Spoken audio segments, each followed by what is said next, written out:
which became Iraq, has ancient texts and tablets which describe the same recurring global story of this interbreeding to create this hybrid race. The hybrid race became known as the demigods, part human, part God, because of this interbreeding connection. And from here, they went out all over the world. So the invasion of Iraq and the occupation of Iraq now is not just about oil. It is about oil on one level, yes. It's about many things. But it's also because that area of land, Mesopotamia, the land between two rivers, is considered of great significance to these bloodlines for historical reasons, because that's where a lot of them came out of. So this hybrid bloodline went off across the world, up into northern Europe.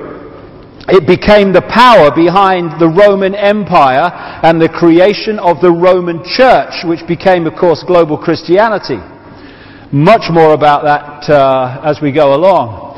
And everywhere it went, it became the royal bloodline, the elite bloodline, the one that became the leaders and the kings and the queens, and also the people in charge behind the scenes. And it interbred with other such bloodlines in northern Europe to become the royal families and aristocratic families of Europe.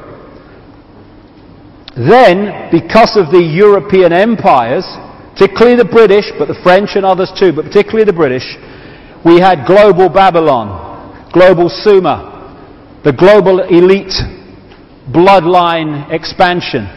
They went all over the world. They said the sun never set on the British Empire, so vast was it. Into Australia, into Africa, all over the world they went through colonization. And then we had this sleight of hand called independence for the former colonies, but it was only independence on the surface.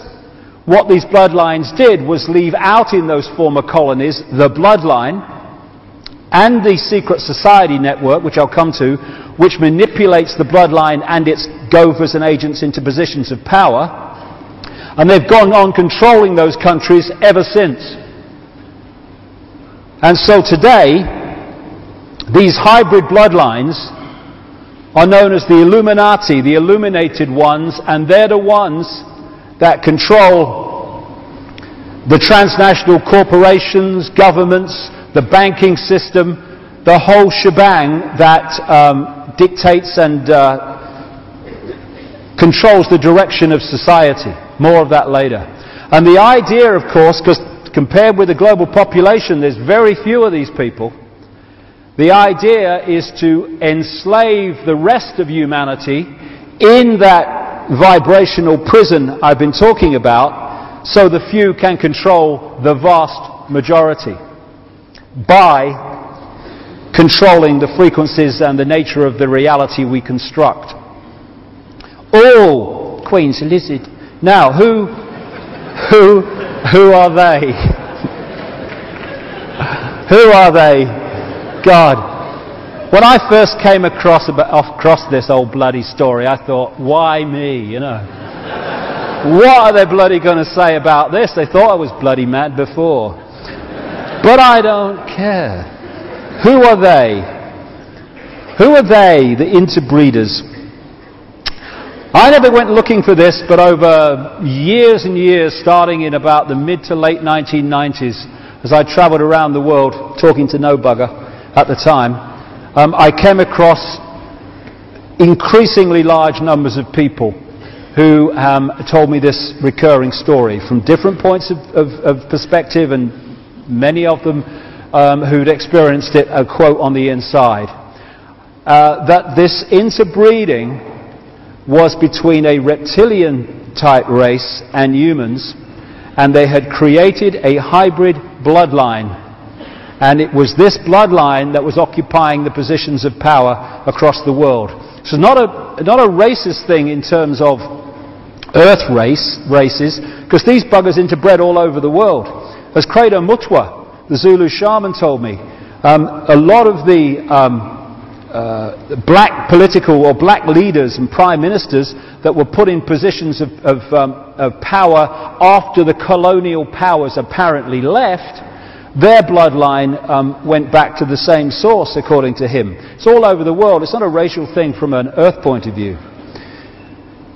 Now again, going back to the first section, these people don't see interbreeding like we see interbreeding. They are creating a software program. By interbreeding with humans, they create a reptilian human software program which has influences on behavior and perception from both, and also influences on what you decode and what you don't decode. And they want to hold this software program because it's the software program they use to control. And so they have obsessively interbred with each other right the way through history. You know, we talk about royal families, oh, they interbreed because to keep the genes up. Well, it's kind of like that.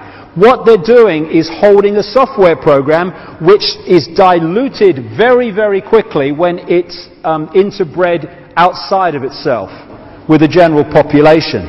And so still today, you have arranged marriages among elite families that are nothing to do with love and affection and attraction, but to do with genetics and producing the next generation of software programs, if you like. And these ancient cultures, they all have their stories of this interbreeding between a reptilian race, and it's not all reptilian, but this seems to be a predominant factor, and humans. In fact, the ancient emperors of China used to claim the right to be emperor because of their descendants from the serpent gods. Everywhere you find this reference in different phrases and names to the serpent gods. And out of here, the Sumer, Egypt, Babylon area, came some of the most significant bloodlines, which then moved up across the world to become the ruling, controlling families of today. And like I say, all over the world you find the serpent symbolism, the serpent stories, and the worship of the serpent is the oldest religion. They found, I think it was last year sometime, close to the Kalahari Desert, or around the Kalahari Desert in South Africa, evidence of serpent worship 70,000 years ago. And it does go back that far because these guys have been around that long. When I started coming across this, first of all, in what you might call the Western world, where I was meeting these people who'd had these experiences and come across this information, I then went to South Africa to speak, and I got contacted. This is why he contacted me originally, Credo Mutwa. And he said, how do you know about the Chitahuri? Because he just read the book The Biggest Secret, which was the first time I introduced this. Who the hell's the Chitahuri? And it translates as the children of the serpent or the children of the python. And this is a painting by Credo Mutwa from ancient and modern descriptions of these Chitahuri. Although it's only one type, just like with humans, there's many, many types. And he told me that when he was first initiated into this shamanistic knowledge, long, decades and decades ago now, he learned about the Chitahuri. And he said that when the colonial powers came in, here we go again, the British and the Dutch, but particularly the British, through people like Cecil Rhodes, they, in his words, milked the minds of the shaman and then killed them. And they tried to take all this knowledge out of circulation, and it went underground and into their own version of secret societies in South Africa to keep this knowledge alive. And this is where he came across the story of the Chitahuri, although he's seen a lot since to confirm the validity. He also showed me this. This is the necklace of the mysteries, which he, as the inheritor of this shamanistic knowledge, has the right to be given. And it's mentioned in accounts 500 years ago, and he reckons it's at least 1,000 years old. And what he does, because he's the official storyteller of the Zulu nation, of the verbal knowledge, and he has symbols on this necklace of the mysteries which tell the story of Africa and African people and African history. And on pride of place is a non-human figure with a big willy and a woman, and this is their symbolism for telling the story of the interbreeding between humans and this non-human race. Now, interestingly, this willy is now copper, but in the original it was gold before it was stolen for money. And of course, then you go back to ancient Egypt, and one of the prime stories of ancient Egypt was of the sun god Osiris with the golden penis. And all that connects into this Sumerian knowledge and this South African knowledge, and it's all to do with the interbreeding. Obelisks, the obsession that Freemasons have with obelisks and stuff, same thing. The phallic symbol, the bloodline. This is the human woman as symbolized, and this is the non-human interbreeder. Now, it doesn't look reptilian, it doesn't look like anything, it looks strange. And I asked him, why does it look like that? And he said, because the Chitahuri said that they must never be depicted as they really are, or they would, anyone that did it would be killed. So he said what they did was depict them as obviously not human, but not looking like they really did, for that reason. Although you still can find some.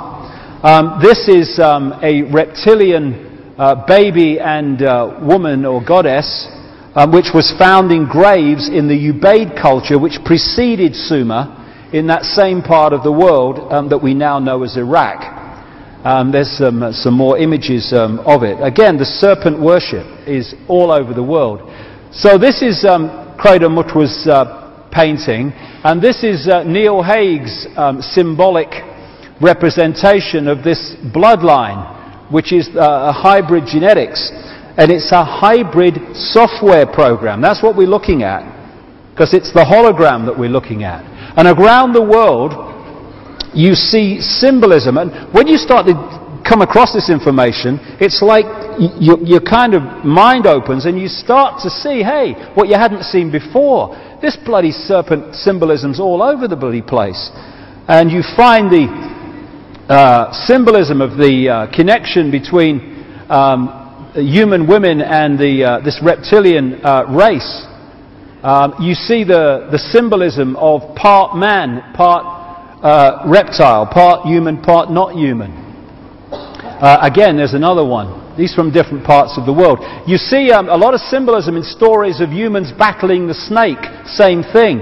And of course, in the Garden of Eden, which is a story that's told in different ways all around the world, you have the serpent. And I was on a Christian radio station a few weeks ago, and they were going on about this reptilian thing. And I said, well, hold on a second.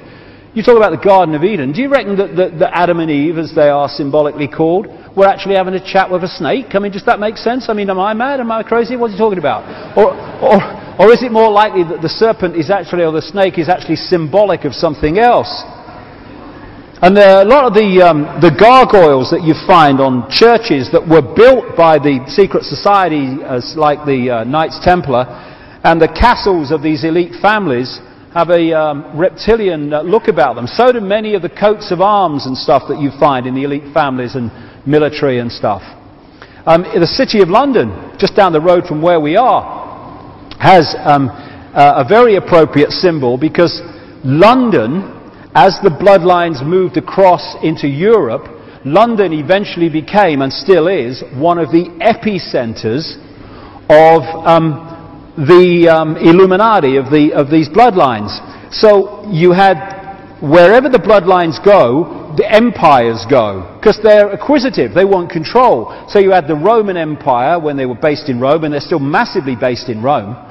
And when they went and located in London, you had the British Empire, and that expansion, and other parts of Europe.